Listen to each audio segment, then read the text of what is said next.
Oui. Jimmy Voisine, dans l'espace de 23 ans, vous avez quand même le sentiment qu'il y a, parce qu'on a un petit peu attaqué effectivement les autorités, les services de santé, mais que ça va dans le bon sens, ça va pas assez vite, comme souvent, mais ça va dans le bon sens.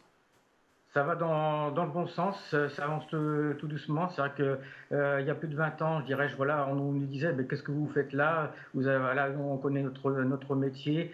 Aujourd'hui, voilà, il y a vraiment une relation, un respect avec les autorités sanitaires. Voilà, on travaille avec eux, mais c'est vrai que comme je disais tout à l'heure, bon, souvent, bah, voilà, ils sont un petit peu, je vais dire, je vais pas dire coincés, mais voilà, il y a la partie politique qui est derrière. Mais surtout, souvent on oublie aussi sur les conséquences des méningites, donc le handicap.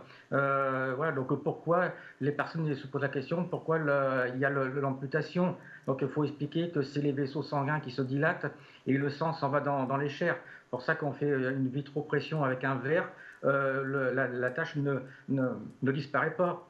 Donc c'est vrai que là, les séquelles elles sont tellement diverses au niveau des méningites, selon la personne, comment dire, la bactérie peut faire du dégât sur le corps, le corps humain.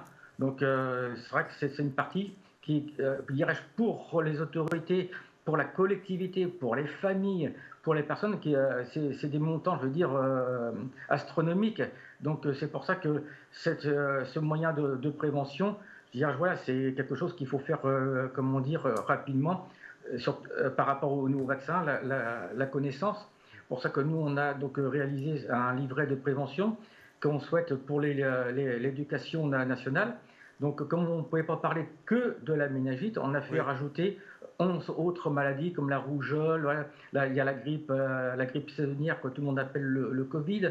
Donc, on a fait rajouter ça. Ça a été fait avec des infectiologues, l'Institut Pasteur, validé par le ministère de la Santé, donc Santé publique France. On espère que pour la rentrée de septembre-octobre, ce livret pourra être disponible bah, pour toute l'éducation nationale.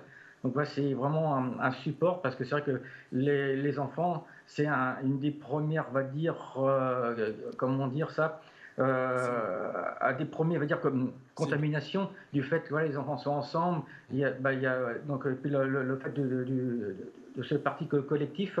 Donc c'est vraiment, je dirais, c'est une des sources d'information et de prévention qu'il faut faire en urgence. Donc on espère beaucoup pour l'éducation nationale que ça puisse avancer. Et là depuis, c'est tout récent, on a donc des entretiens avec le médecin et l'infirmière du ministère de l'Éducation nationale. Là, ça fait plaisir, on se dit enfin que ça bouge.